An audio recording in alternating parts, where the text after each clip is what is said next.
오늘 말씀의 제목은 세 가지 예물이라는 제목으로 하나님 말씀 보겠습니다. 제가 이제 설교하러 올라올 때 맨 앞에 무슨 말을 해야 되나 항상 그것이 고민이에요. 그래서 대부분은 그냥 말씀을 그냥 보자라는 마음으로 오지만 그래서 꼭 이렇게 야단을 맞습니다. 훅 하고 말씀으로 들어가면 마음도 열려지지 않았는데 너무 힘들다라는 얘기를 항상 누군가는 합니다. 성탄인데 좀 어떻게 라이트하게 이렇게 쉽게 이렇게 가면 얼마나 좋을까 이런 마음에 무슨 예화를 들어야 되나 또 고민을 했던 거예요. 그런데 오늘 아침까지도 아무 말도 떠오르지 않았어요. 하나님 오늘도 그냥 심각하게 가겠습니다 하고 이제 바우처 택시를 탔는데 택시 기사님이 입이 얼마나 거른지 몰라요. 그냥 이놈의 XX들은 뭐 막 이러면서 그래도 오늘은 성탄이잖아요 이러시는 거예요. 아니 교회를 다니세요? 교회야 다니죠. 그러면서 또 XX가 막 나오는 거예요. 아니 교회를 다니는데 X가 어떻게 해서 나오는지는 잘 모르겠으나 연결은 잘 안 되지만 어쨌든 이분이 하시는 말이 성탄이라서 그래도 좋다는 거예요. 그런데 이제 택시 기사님들은 그렇잖아요. 눈이 오늘 많이 오잖아요. 눈이 많이 오고 이러면 어떻습니까? 운전하는데 불편하고 특히 차가 많이 망가지고 이렇게 지저분해지잖아요. 그래서 짜증도 나고 별로 안 좋을 것 같은데 우리 집에 골목으로 들어오는데도 즐겁게 막 들어오시는 거예요. 제가 탔더니 좋은 아침이에요 막 이러면서 기분이 좋으신 거예요. 뒤에서 빵빵 그러니까 뭐 이런 X 그러면서 또 그래도 좋은 거예요. 참 희한해요. 그런데 성탄이니까 좋다는 거예요. 성탄이 왜 이렇게 이분한테 좋을까? 눈이 와서 좋다는 거예요. 운전하시는데도. 차가 들어오지는데도 왜 좋을까? 성탄이 그분께는 그렇게 기쁜 즐거움의 성탄이 되는 것 그 자체가 참 감사하다라는 생각을 했습니다. 근데 이분이 마지막에 제가 내리기 전에 실수를 하나 하셨어요. 내가 모든 절도 다 다녀봤어요 이러시더라고요. 아니 교회를 다니신 거예요? 절을 다니신 거예요? 교회도 다니고 절도 다니고.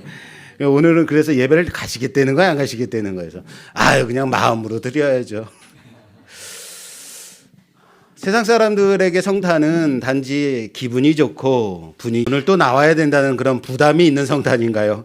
아니면 오늘은 정말 성탄이기 때문에 성탄의 그 기쁨, 생명을 가지고 나오셨습니까? 사랑하는 여러분, 우리 안에 생명으로 인하여서 오늘은 정말 기쁜 성탄이 되었으면 좋겠습니다. 하나님의 그 놀라운 은혜를, 그 사랑을 함께 기뻐하는 즐거운 하나님께 영광 돌리는 기쁜 성탄이 되기를 주님의 이름으로 축원합니다. 우리 옆에 계신 분과 인사하죠. 기쁜 성탄입니다. 웃으면서 하세요. 어제 우리는 별을 보고 찾아온 동방박사들에 대해서 살펴봤습니다. 동방박사들이 별을 보고 찾아왔는데 별을 놓칠 때가 언제였다고요? 나의 경험, 나의 생각, 그리고 내가 주변에 볼 게 많을 때, 내가 의지할 게 많을 때, 내가 붙잡을 게 많을 때 별을 어떻게 되더라? 놓치더라. 별만 보고 있을 때, 사막을 건널 때, 빈들을 건널 때, 지날 때, 그럴 때는 뭐밖에 볼 게 없었다고요? 별밖에 볼 게 없었다. 그런데 별 볼 일 없어지니까 별을 놓치더라. 그래서 말씀을 통해서 미가 선지서의 말씀을 통해서 다시 베들레헴을 찾고 그 방향으로 갈 때 별을 보게 되었다. 그리고 동방박사들이 어떻게 했습니까? 매우 크게 기뻐하고 기뻐했다라고 했습니다. 별을 다시 찾은 겁니다. 우리의 삶 가운데 진정으로 그리스도의 별을 붙잡는, 다시요, 그리스도의 말씀을 붙잡고 나의 생각, 내가 의지할 것, 내가 붙잡을 것 내려놓고 주의 말씀 붙잡고 승리하는 자들 되어야 된다라고 말씀드렸습니다. 그리고 오늘 말씀으로 이어집니다. 이 동방박사들이 왜 이렇게 중요한 사람들이 되었는가? 그들은 왜 세 가지 예물 뭐였죠? 황금과 유향과 모략을 드렸는가? 이것에 대해서 한번 생각해 보려고 합니다. 성탄의 참 의미가 그러므로 말미암아 더욱더 풍성한 성탄의 의미가 되었으면 좋겠습니다. 어제도 우리가 말씀을 통해서 봤듯이 우리가 보는 이 개역개정 성경에는 1절에 헤롯 왕 때에 예수께서 유대 베들레헴에서 나심에 동방으로부터 박사들이 예루살렘에 이르러라고 되어 있죠. 그런데 여기 자 봐라라는 감탄사가 생략이 되어 있다라고 말씀드렸습니다. 그 감탄사를 넣어서 다시 보게 되면 헤롯 왕 때에 예수께서 유대 베들레헴에서 나심에 자 봐라 동방으로부터 박사들이 예루살렘에 이르러라는 말씀이 된다 그랬습니다. 자 봐라 동방에서 박사들이다. 동방에서 박사들이 온 것이 뭐가 그렇게 중요한지 감동스러운지 자 봐라 동방에서 박사들이 왔다 봤지? 라고 말하는 왜 이렇게 감탄하고 있는 것일까? 동방 박사들이 왜 이렇게 중요한 것일까? 그리고 예수님은 다윗 때부터 성전으로 지켜왔던 수도 예루살렘에서 나셔야 되는 것이 아닌가? 유대인의 왕이었다면. 그런데 베들레헴에서 나신다? 왜 예루살렘이 아니라 베들레헴일까? 그리고 마지막으로 동방 박사들이 가지고 온 예수께 바친 뭐죠? 세 가지 예물, 황금과 유향과 모략은 어떤 의미가 있는 것인가? 왜 드렸을까? 크게 이 세 가지 질문에 답을 하나씩 좀 달아보며 진정한 성탄의 은혜를 나누는 시간이 되길 바랍니다. 동방 박사들이 헤롯에게 와서 유대인의 왕으로 오시리가 어디서 나시는가라고 물어봅니다. 그랬더니 헤롯이 대제사장들과 서기관들을 불러서 물어봤더니 뭐라고 말합니까? 구약 성경 구약 미가서 선지자의 말씀을 인용하여서 베들레헴에서 나신다라고 답을 합니다. 오늘 본문 말씀 6절 말씀에 보면 또 유다 땅 베들레헴아 너는 유대 고을 중에서 가장 작을지라도 아니죠. 가장 작지 아니하도다. 자, 유대 땅 베들레헴아 너는 뭐죠? 유대 고을 중에서 가장 작지 아니하도다. 자, 따라서 합시다. 가장 작지 아니하도다. 예, 잘 기억하고 계세요. 가장 작지 아니하도다라고 말하고 있어요. 그리고 내게서 한 다스리는 자가 나와서 내 백성 이스라엘의 목자가 되리라라고 말씀했기 때문에 베들레헴에서 난다라고 말한 거예요. 미가서가 어떻게 되어 있냐면 미가서 3장까지가 이스라엘의 심판에 대해서 말씀하고 있습니다. 3장까지가 이스라엘을 심판하겠다. 그래서 시온이 황폐화될 것이다 라고 말씀하고 있는 것이 미가 선지자예요. 그리고 미가서에 보면 4장부터가 무엇이 나오냐면 다시 하나님께서 시온을 회복하실 것이다 라는 말씀이 나옵니다. 그리고 이어서 4장의 회복, 여호와의 성전이 회복되어지고 시온산과 예루살렘의 회복이 나오는데 이것이 누구를 통해서 회복될 것이냐? 바로 이것이 5장 말씀입니다. 4장은 회복이고 5장은 그 회복을 하시는 분이 누구다라고 메시아에 오실 것을 말씀하는 것이 5장입니다. 미가서 5장 2절 말씀이 바로 하나님께서 시온과 예루살렘의 회복을 누구를 통해서 하실 것인가를 말씀하시는 요절입니다. 그리고 이 말씀이 오늘 마태복음에서 동방 박사가 왔을 때에 대제사장들과 서기관들이 말했던 근거, 유대의 왕이 나실 곳의 말씀이 바로 미가서 5장 2절 말씀입니다. 우린 찾아봐야겠죠. 미가서 5장 2절 말씀 찾아보겠습니다. 미가서 5장 2절 말씀 봉독해 주시겠어요?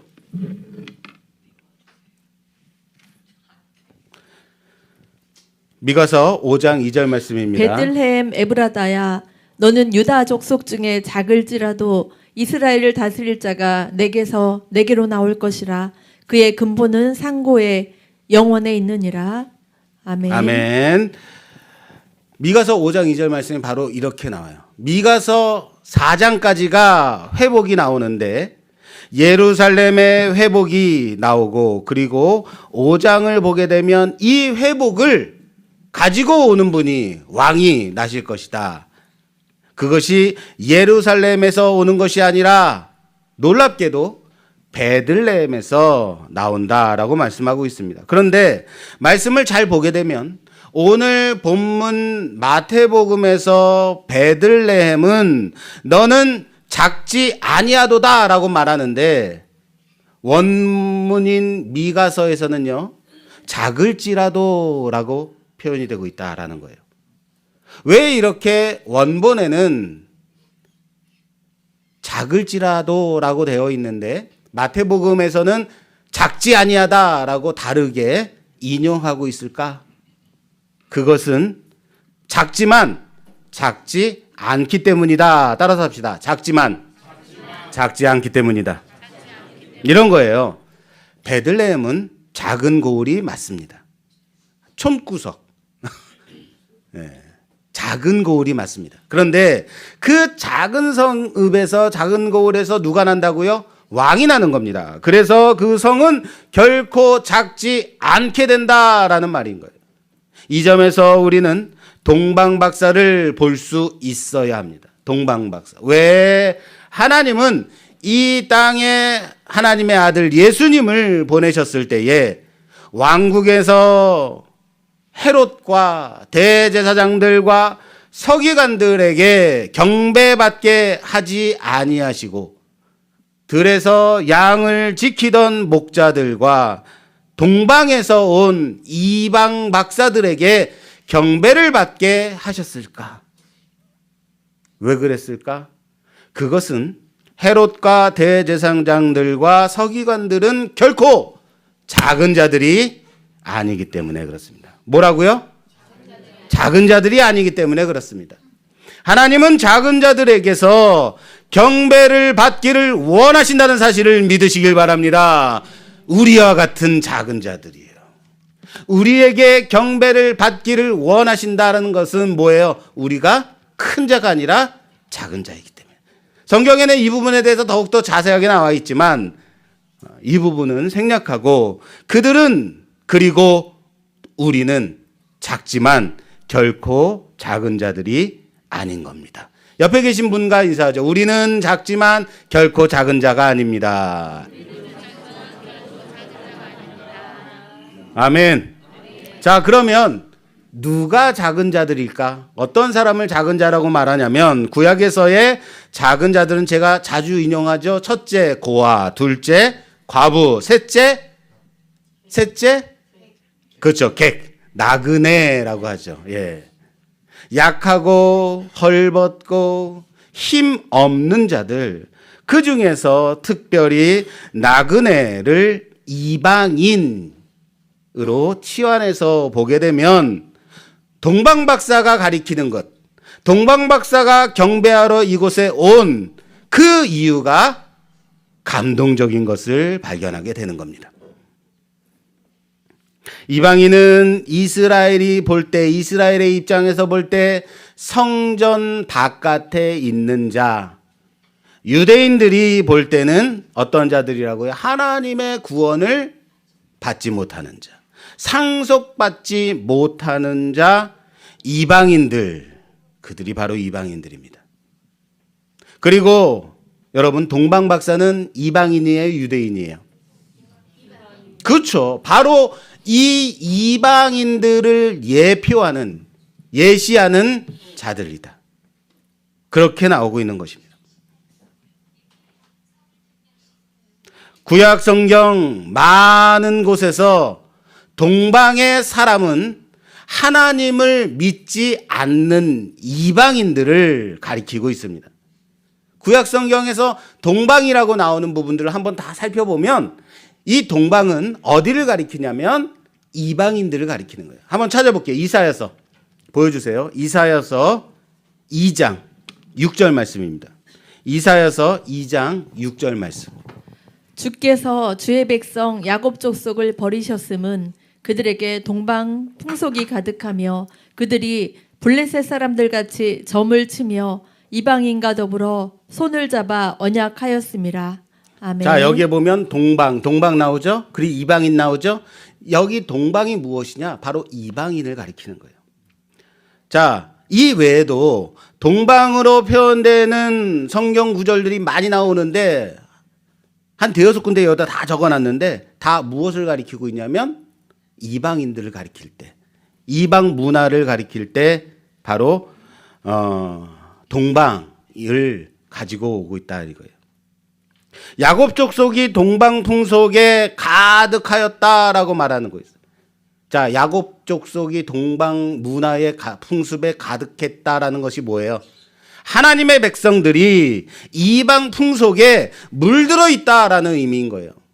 그들이 타락했다라는 겁니다. 그러므로 동방박사라고 말할 때 여러분 동방박사 그러면 점잖고 동방박사 그러면은 고귀하고 뭐 이런 것만 이미지 생각하죠. 그런데 유대인들의 입장에서 생각해 보라고요. 유대인들의 입장에서 동방박사라고 할 때 그들은 하나님을 반역하여 간 동쪽의 사람들을 대표하는 사람들을 말하는 겁니다. 그런데 바로 이 하나님을 반역했던 이방인들이 예수 그리스도의 탄생 때에 예수님을 찾아와서 경배 드리는 것. 그것이 바로 동방박사가 드리는 경배인 겁니다.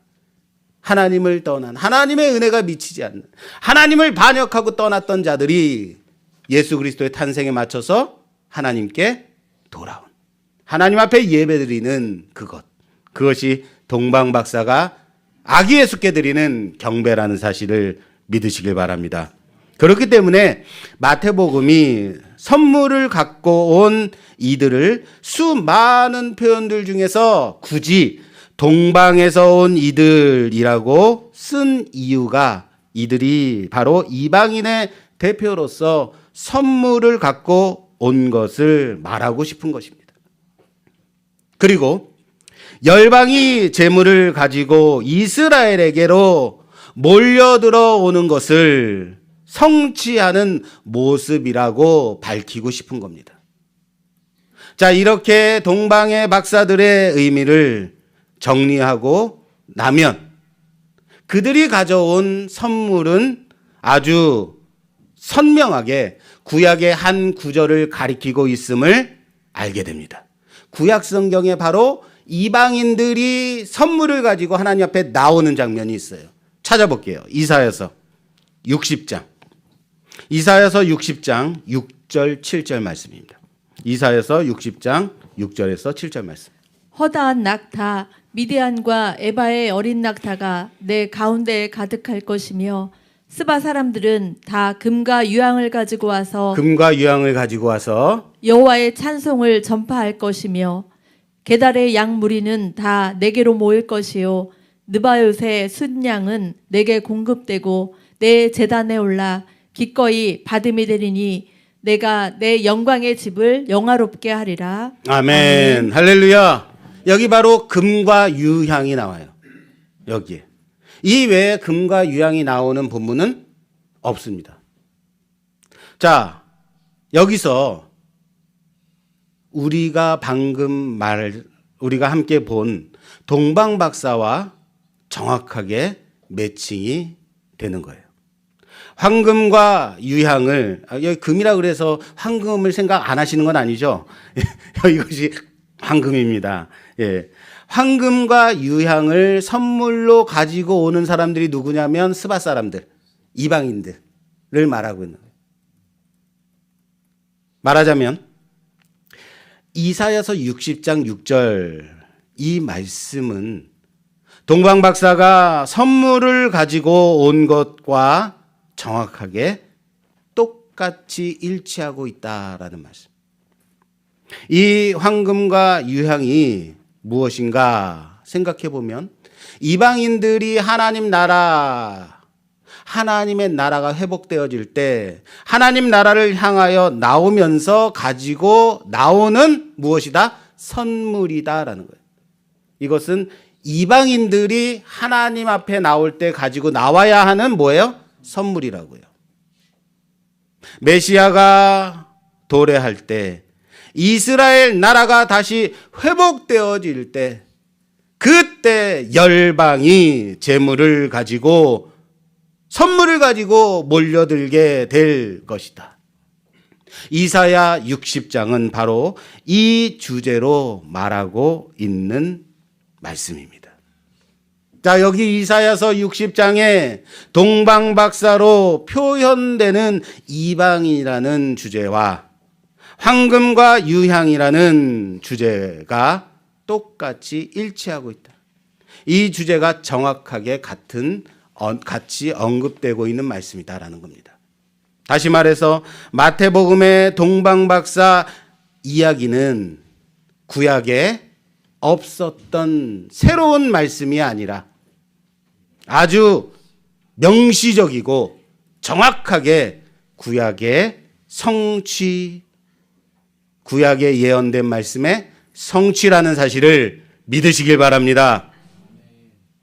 마태가 찾아온 사람들을 굳이 동방에서 온 박사들이라고 쓴 이유도, 그리고 이들이 가지고 온 선물을 그냥 선물을 가지고 왔다라고 표현할 수도 있는데 굳이 황금과 유향과 모략이라고 쓰고 있는 이유도, 그리고 그 가운데 자 봐라 동방에서 박사들이 왔다라고 감탄하고 있는 이유도 아주 명백합니다.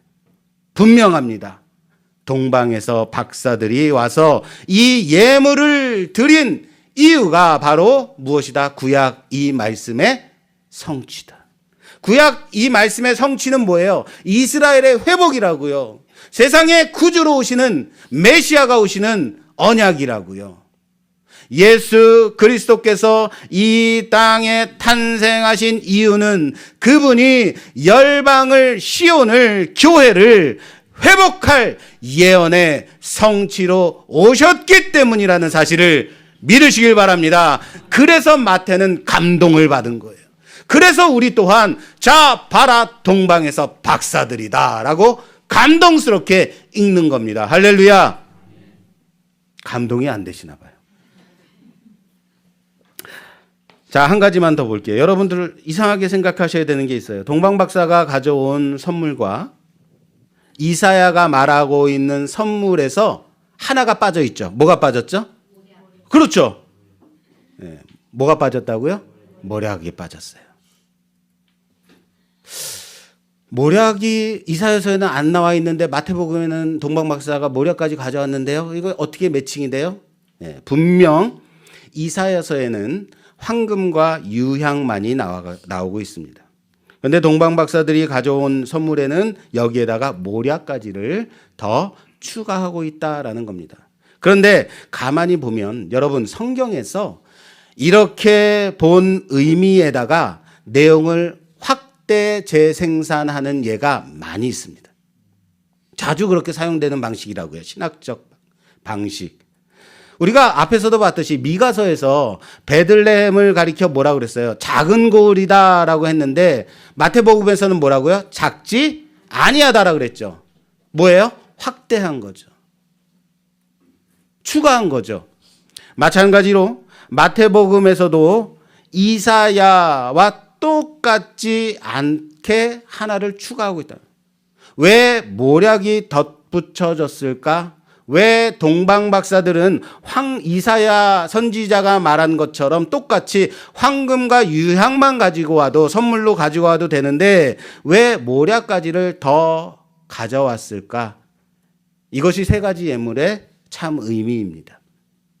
이것은 분명 성경신학적으로 볼 때 구약의 내용을 이루면서 성취하면서도 여기에 신학적 진전이 있는 것이다라는 겁니다. 신학적 진전이요.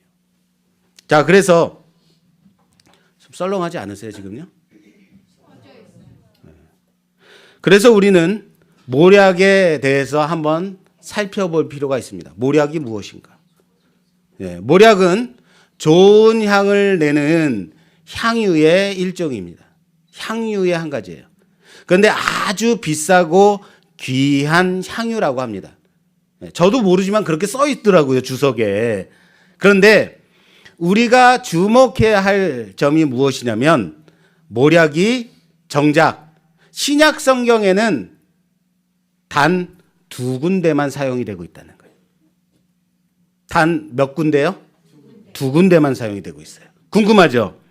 자, 한 군데가 오늘 마태복음 동방 박사들이 가지고 온 선물에서 나오고, 다른 한 군데가 바로 요한복음 19장 39절 말씀에 일찍이 예수께 밤에 나왔던 니고데모도 모략과 침향 섞은 것을 100근쯤 가지고 온지라 라고 돼 있어요. 여기에 모략이 나와요. 그리고 딴 데는 있다 없다? 없다. 이 한 구절을 통해서 우리는 모략이 성경에서 어디에 사용되었는지를 이해할 수 있게 됩니다. 자, 보세요, 여러분. 비록 이 외에 일상생활에서 모략이 어디에 사용됐는지는 그 사용 용도로도 다르게 사용될 수 있지만, 적어도 성경에서 모략은 여기에만 사용되었다라는 겁니다. 어디에 사용됐다고요? 여기요. 어디요? 자, 보세요. 요한복음에서 니고데모가 모략과 침향 섞은 것을 100근쯤 가져온 이유가 뭡니까? 예수님의 시체를 장사할 때 거기에다가 넣기 위해서요. 여러분, 닭살이 막 돋지 않으세요? 아, 추워서 그렇다. 좀 잘 좀 조정 좀 해주십시오. 아니, 좀 있어야지 나옵니다. 아니, 거기에 신경 쓰지 마시고 모략에 신경 쓰자고요, 우리. 자, 옆에 계신 분하고 인사합시다. 모략에 신경 씁시다. 자, 보세요. 모략은, 성경에서 모략은 뭐예요? 장례용품입니다. 적어도 성경에서는 이것을 장례용품으로 사용하고 있는 거예요. 일상생활에서는 귀중한 향유로 사용할지 모르지만 성경에서는 무엇이다? 장례용품이다. 물론 모략은 일종의 사치품으로 여겨져요. 아무나 사용할 수 없는 값진 향유입니다. 하지만 신약 성경에서 모략은 예수님의 장례에만 등장하고 있다. 그리고 성경에는 마리아가 예수님께 향유를 부은 것, 그것을 무엇을 준비했다 그래요? 예수님의 장례를 준비했다고 말씀하고 있다.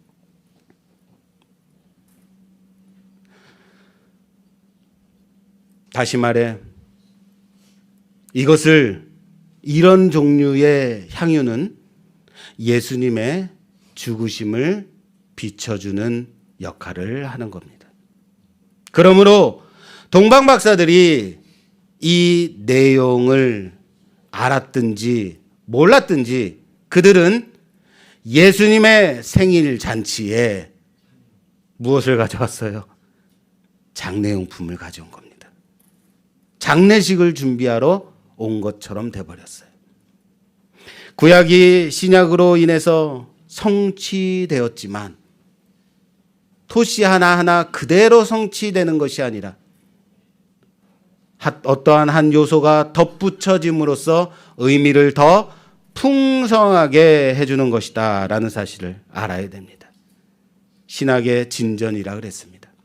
하나님은 그들이 황금과 유향뿐만 아니라 모략을 함께 준비하게 하심으로써 우리가 앞에서 말한 이 교회의 회복과 열방의 회복이 이제 무엇을 통해서 올 것인지를 예수님의 탄생 때부터 비춰 보이게 하셨다라는 겁니다. 그것은 바로 인간의 육신을 입고 오신 하나님의 아들이 그 탄생 때부터 죽음을 준비하게 하심인 것이다. 아시겠어요? 이해가 안 된다고요? 정말 장례를 준비한 것 맞을까? 한 군데 그럼 찾아볼게요. 마태복음 2장입니다. 마태복음 2장 1절 말씀. 2절까지 좀 봉독해 주세요. 헤롯 왕 때에 예수께서 유대 베들레헴에서 나심에 동방으로부터 박사들이 예루살렘에 이르러 말하되 유대인들의 왕으로 나시니가 어디 계시냐? 우리가 동방에서 그의 별을 보고 그에게 경배하러 왔노라 하니. 아멘. 아멘. 자, 오늘 본문의 시작 부분 1절부터 2절까지 봤습니다. 동방에서 박사들이 예루살렘으로 와서 헤롯 왕 앞에서 유대인의 왕으로 오시리가 어디 있느냐라고 묻습니다. 무엇을 물었다고요? 예, 자신 있게 말씀하세요. 무엇을 물었다고요? 유대인의 왕이 어디서 나느냐라고 물어봤습니다. 그들은 이 말이 무엇을 의미하는지 정확하게 몰랐을지 모릅니다. 많은 왕들이 있을 겁니다. 많은 군주가 있을 겁니다. 많은 나라들이 있을 겁니다. 아니면 세상에 구주로 오시리라고 말해도 됩니다. 세상의 왕으로 오시리라고 말해도 될 것입니다.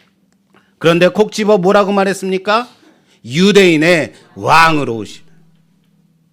그리고 우리는 이 유대인의 왕이라는 호칭을 성경 뒤에서 다시 보게 됩니다. 마태복음 27장입니다. 마태복음 27장 37절 말씀입니다. 그 머리 위에 이는 유대인의 왕 예수라 쓴 제패를 붙였더라. 아멘. 아멘.